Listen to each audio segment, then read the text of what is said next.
All right, guys, let's talk about generative AI. What is generative artificial intelligence? Well, let me read a post first and foremost to get you vectored in. As artificial intelligence continues to advance, it's important to consider the potential effects it could have on humanity. While AI has the potential to revolutionize industries and improve our lives in countless ways, it's also important to consider the ethical implications and the potential for negative impacts. As we continue to develop and rely on AI, it's crucial that we prioritize transparency, accountability, and responsible development to ensure that AI serves the greater good. As we look to the future, it's essential that we approach AI with a sense of caution and commitment to responsible stewardship.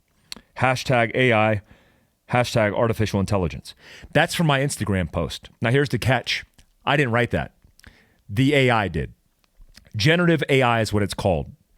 Generative AI is taking users' inputs to create generative or generating content. Now, this new app called ChatGPT from OpenAI, that's the name of the company, Open Artificial Intelligence, which Elon Musk was involved in. He's stepped aside, but he's still involved, is literally the most profound thing I've ever seen in innovation and technology to date. I mean, this post was generated in about 15 seconds. We also asked it questions. Here's how it works. You have a query, like a Google domain search, and you input the question. You say, write an article on primitive bushcraft survival, and it could write the article. And it's not just filling in gaps. Like, it's not just putting stuff together that doesn't make sense, doesn't make you understand in context what the intent of the objective of the written word is. It literally makes every bit of sense. And it also can be creative, which is like, what? Like, it can write fictional stories by being creative about anything that you input. Write a story about Tofu the cat and his adventures through Wonderland, and it will write an entire short story. It is scary. I mean, if you're a college kid or in high school and you need papers written, it's not scary. It's like the best thing that's ever happened to you. But there are a lot of considerations and concerns that I have. One of the things that artificial intelligence does for us is it makes our world more efficient, optimizing time and efficiency so we can get back that time. So why write an article about a subject matter where there's a lot of data and input that we haven't even read yet, potentially? Because the algorithm can assemble all of the inputs from all the data, think the Google machine, and then compose a perfect articulation of the subject matter. So most of us talk through our narrow experiences. Like if I communicate to you about ammo, for example, which I'll talk to you about ammo here in a little bit, that's coming from my narrow experience. Now, somebody from a different experience might have a different position, and so the narration, the words, the story, the context will be completely different. That's what makes us valuable as humans, because in our own human experiences, we have our own stories.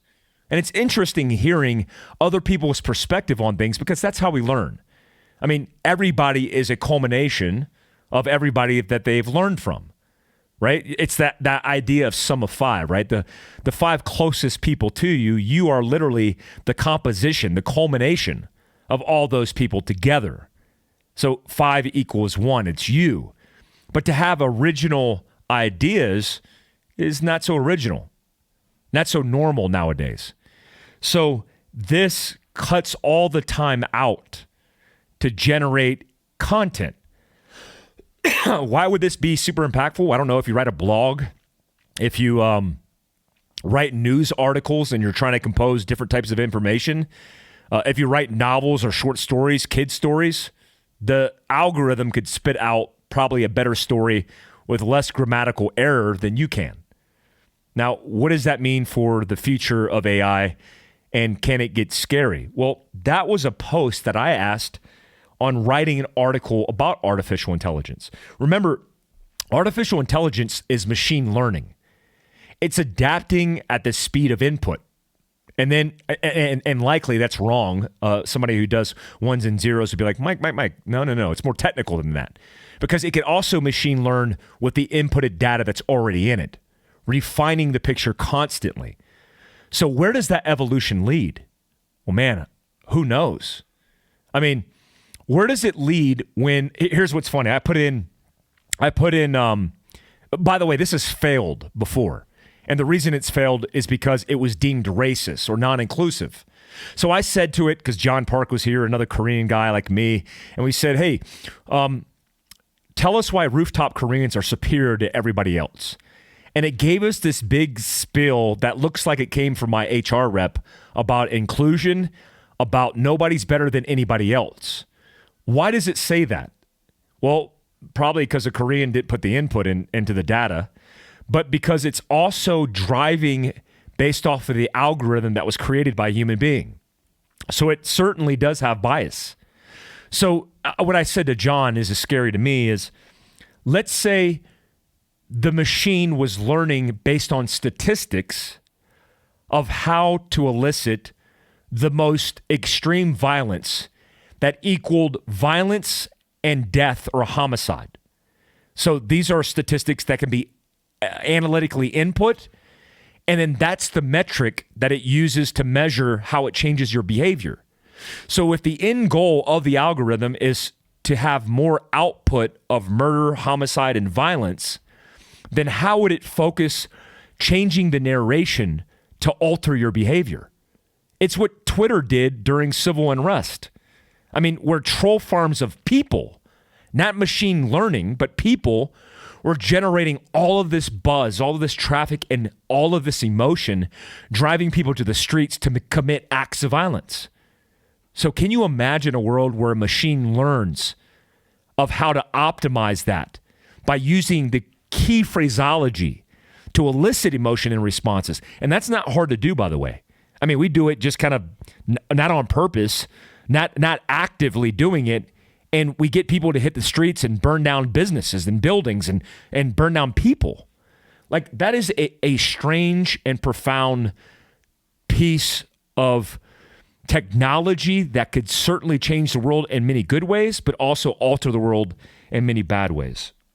So I wanted to mention that to you guys because it's available right now, OpenAI. It's blowing up. I find it amazing because all the things that it is, but it's also scares the hell out of me. It scares the hell out of me. All right, so let's get some updates for the news, things that are going on. I'm following this whole Idaho thing. Look, this Idaho thing is a disaster.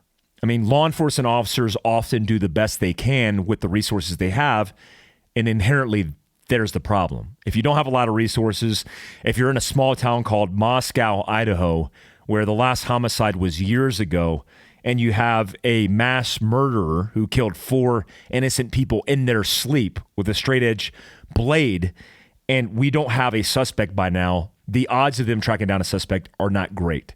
The parents are furious because things like the description of the 2011 to 2013 Hyundai Excel or Hyundai sedan that was released on CCTV camera, the parents found out about that the same time the public found out about that.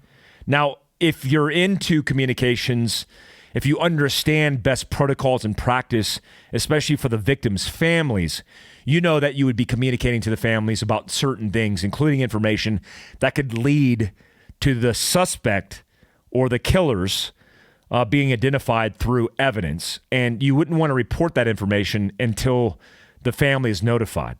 I think that's how it goes. I'm not an executive communications expert when it comes to law enforcement, but I kind of understand how that works. And one of the mothers came out and she was horrified that she found out about this from everybody else. She was also upset to understand the timeline of when they discovered this, likely from CCTV cameras that identified both the vehicle and 4 suspects now that are identified in a blurry camera picture of people that have potentially did this. And how long ago do they know about this?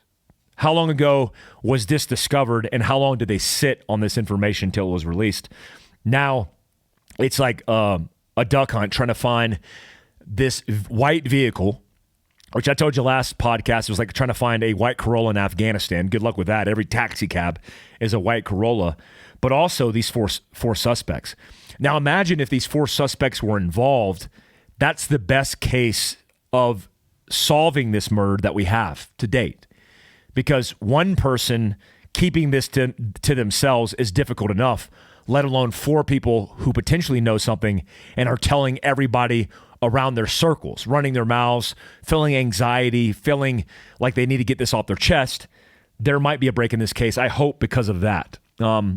Man, what a difficult circumstance they're dealing with. Look, police officers are doing the best they can with the resources they have, but it hasn't been great. It's not a good look. Guys, I want to talk about, before we close out, this is a short episode of the podcast. I wanted to talk about ammo considerations, because I had done part 1 on a YouTube channel of why I personally recommend full metal jacket ammo for everyday carry. And let me explain a couple things. One, you will never see me be definitive about really anything. Meaning you'll never hear me say, this is the end-all be-all solution. Like I said about AI, my experiences are my experiences. So my experiences have led me to an opinion, and that is just that, an opinion. Now, you could take my opinion knowing in context I'm telling you it's my opinion, and not stating that it's fact, it's science, but I'm giving you my opinion so you can make good decisions on your own. The number one consideration for you and the weapon that you choose for everyday carry, your vehicle or home defense, is based on a couple of things. Where you live, and most certainly that tethers to environment. So, let me give you an example. If your environment is rural Montana and your routine has you traveling for long periods of time in and around a vehicle, I would recommend a different everyday carry platform than if you worked in a corporate office that was a whole bunch of soft obstacle cubicles and you're around a whole bunch of people. Like if you're a truck driver versus you're an executive, those are 2 different and very distinct options for me, from my experience. Now, let me give you my experience as a frame of reference first and foremost, because this has been talked about, and I appreciate the people who have the opinions and then are willing to have the conversation versus a lot of people in the tactical space, both influencers and followers of influencers, who see and read a blurb and then make conclusive decisions based on that blurb. You're no better than a leftist extremist or a right-wing extremist who sees something and doubles down on it because you read it in a headline. Like, I don't know. Like this whole controversy about me not agreeing to do, not promoting dry fire. I dry fire myself personally. I actually promoted one of the guy's books before I even knew that he was communicating about me about dry firing. And it all derived from a segment not within my control. I thought it was poor taste in the segment that was taken from Free Range America or American that took one little snapshot without the context. The snapshot was one little thing that I said about people who dry fire, but I said dry firing is necessary, but there's other things that you could do that are just as significant and important, which dry practice, right? Don't just practice one ancillary segment of the self-defense game. Practice it all, right? But again, that's context. That's the discussion we should be having. It's hard to have those discussions when you just attack people. So don't do that. Or just do it and just get blocked and deleted. I don't care because I want to have the conversation. So here's my experience. One, I have killed bad guys in close proximity with both full metal jacket and hollow point rounds, or what we call self-defense rounds. Both of those, depending on the circumstance, have different variations and different requirements. Let me give you one example. If you are doing a vehicle interdiction, like if you're on the member of a special response team that interdicts people in vehicles, then you would not always want to focus your attention on using full metal jacket or self-defense rounds conclusively. So I have a buddy in Las Vegas. His name is Marlon. He was involved in an engagement during the Las Vegas active shooter. He actually kicked in the door, was awarded a Medal of Valor for his courage as a patrol officer who arrived on scene, got in the stack with SWAT guys, and kicked in the door. A good friend of mine. He just helped me assist and instruct in Las Vegas last weekend. Now, Marlon was in an engagement where he shot 13 rounds into a windshield nearly point blank. He was about a foot off the front bumper of that vehicle where a suspect went for a gun. He saw him go for a gun, and he shot 13 rounds into that windshield. The suspect didn't die. And we looked at all of the evidence that was presented through Marlon. What kind of ammo did he use? What kind of pistol did he use? The caliber? Where did he shoot? How close was he to the windshield? What was his angle of attack? What was his point of aim? His point of aim was the target. He didn't have enough time to transition his field of view to the front sight, but he knew where the rounds were impacting because he saw it impacting. He shot 13 rounds in a fast period of time. And why didn't the rounds penetrate the glass and kill the suspect? Well, there's a couple debates here. And I'm not Brian Litz, the expert on ballistics, all things ballistics. If you want to learn about ballistics, read the book Applied Ballistics by Brian Litz. So 13 rounds on the windshield. Well, what are the problems? One, the angle of the windshield. The angle of the windshield shooting into it based on the angle of position you're at. The height of the weapon system in line with the windshield and the angle, lateral angle against the windshield all matter. All the rounds that impacted the glass broke apart in shrapnel and indexed into the dashboard, the steering column, and into the guy's chest. But not one round stayed intact and broke through his chest, because your chest has a sternum that protects your pump house from things like attacks. I mean, that's why we have a sternum and this line over our pump house to protect us.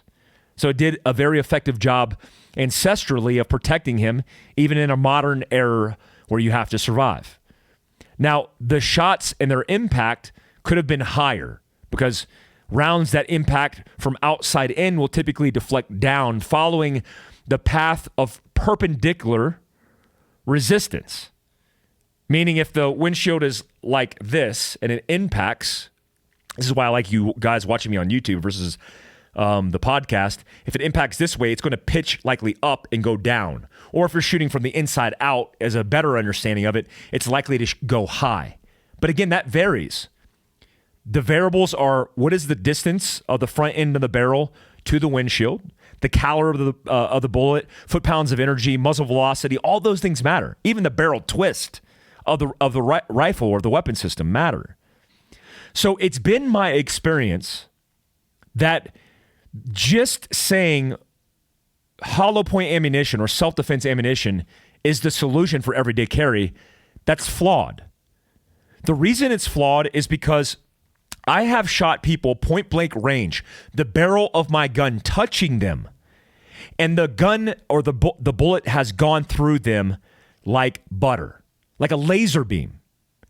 Now, I'm weighing against my own case here, because if you're shooting 2,500 feet per second in a 5.56 by 45 projectile, but it's a 62 grain green tip that has a steel core penetrator, it is going to have so much muzzle velocity and is not going to break apart, not create perpendicular or vertical displacement or energy, and put a laser beam through that person, which is one of the resounding conflicts of 62 grain period. What was 62 grain green tip built for? Well, it was built for a 1 in 9 twist, eventually a 1 in 7 twist barrel to defeat Russian armor, including steel helmets, because that round could penetrate the steel, leaving a small steel core projectile. Even tungsten, there's a tungsten version of that. Why is that important? Because we had to penetrate the steel to get to the vitals of the person. So when you shoot that point blank range or even at distance, it is likely to go through the person too fast. Again, 2,500 feet per second, really fast, to 3,000 feet per second, super fast, and not create vertical displacement or energy. So then we had this thing called hollow points.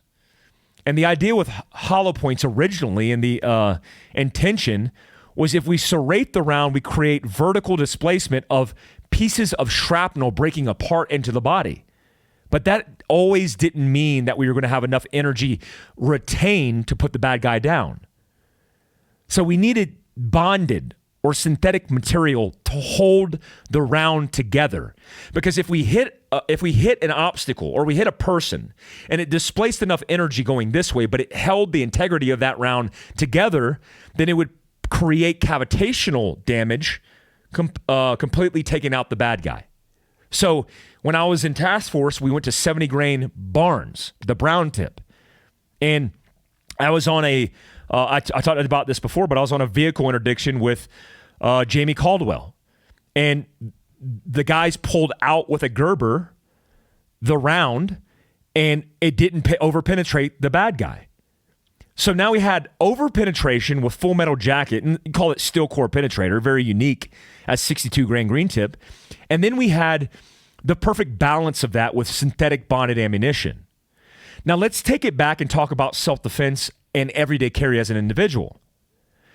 Where do you live? Let's take the surrounding area that I'm in right now. I have, in this lockable biometric box, I have a SIG M18. I have full metal jacket here. Now, you would say, why do you have full metal jacket? And what's the drawback of full metal jacket? Well, where I operate, where I work, is typically around obstacles, around furniture, around vehicles. Where do bad guys typically go to hide for cover and concealment? They don't stand in the open like paper targets with a gun here or a gun here with a hostage. They typically mobilize, they move, and they hide behind obstacles. That's what you're going to do. So not always is the consideration to limit penetration, because I might want to shoot through the obstacle. So let me give you a great example, going back to the Marlin conversation. If you take full metal jacket, 9 mil, 115, don't use 115, 124 for self-defense, 115 to shoot paper all day long, but 124 grain, full metal jacket, and you put that ammo through a windshield, it is not going to break apart. It's going to maintain the integrity of that round and tumble through that windshield, probably pitch and yaw, and impact into the target that you intend to hit. Now, if you did that with most synthetic bonded ammunition, however, as a caveat, because there's never anything conclusive, there are good ammunition companies who are creating bonded ammunition and they are testing them through obstacles. I read a great article recently. I'll even tell you the article because it's super good to read. I read a good article recently. We're doing this live, or at least I'm doing this in real time, so there's no edits. I'll post the article below. But there's an article recently where they tested drywall, they tested windshields, so on and so forth. So what I'm saying is, for home defense, my consideration for caliber, my consideration for weapon system, my consideration for composition of the round is completely different.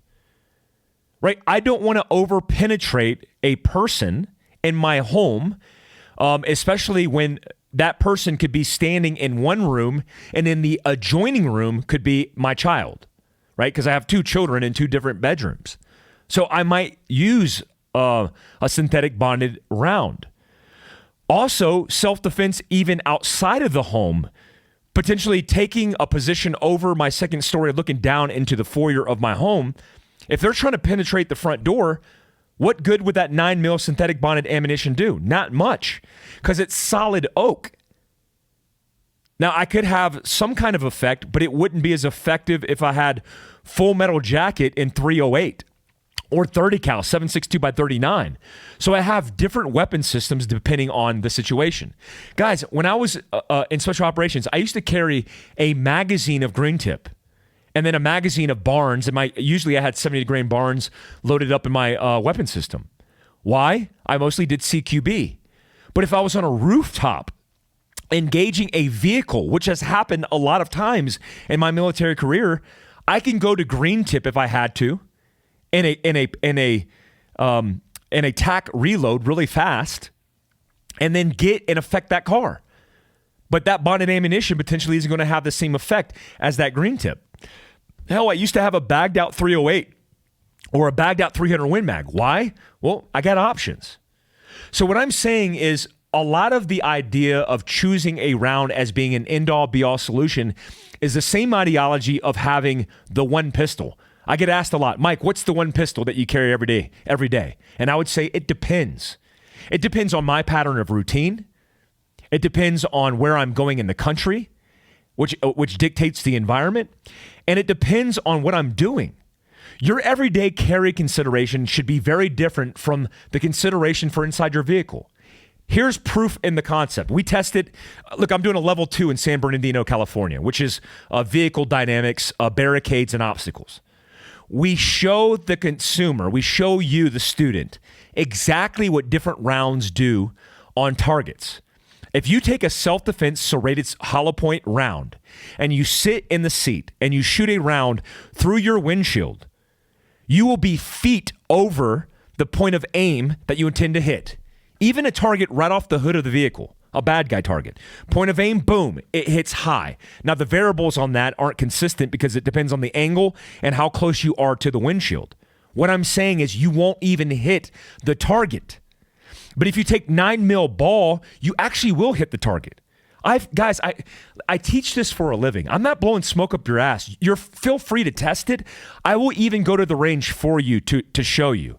But what I'm saying is different considerations dictate different types of equipment that are going to give you the best chance for survival. It is never end all be all.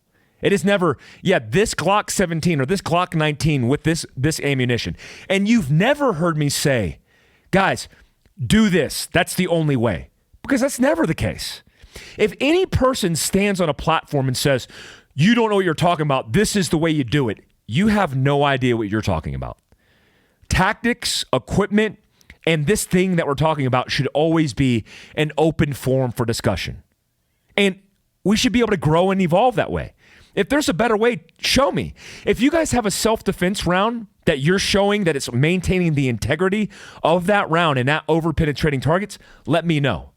Look, I know penetration is a thing. I've shot many bad guys in close proximity in my military career. I know it's a thing. I train law enforcement, I train SWAT teams, and I train civilians. 10,000 Americans we have trained this year as a company. So I understand that. But I also understand angles. I also understand self-defense. I also understand behavior. Have you ever done a self-defense course that uses simunitions and it uses real people? What do real people do in a gunfight? They don't sit in a point of domination like paper. They navigate, they move. You need to be prepared to engage and navigate those obstacles. There's always a time and place. I'm not saying Full Metal Jacket is the end-all be-all. But me personally, for most of the things that I do, I carry Full Metal Jacket because I'm not willing to shoot through my windshield with a self-defense round. I'm not going to try to affect a target behind an obstacle that I know that round can't penetrate. So to those who have criticism, let's talk about it, let's navigate it, and let's figure it out. But let's have a conversation first and foremost. Guys, I hope you have a Merry Christmas and a Happy New Year. I got a lot of things going on in the company over the next couple of weeks to restructure. I just did a video on the restructure of Fieldcraft Survival and what we have coming for you for the new year. I'm excited about it. We couldn't do it without your support, without your subscription, notifications, hitting that tab, all the things that you do for us and giving us good reviews, all the comments and feedback you give us. I'm appreciative of that. Without you, we couldn't be in business. So thank you. I'm humbled by the opportunity. And until next time, peace out, guys. Thanks, guys.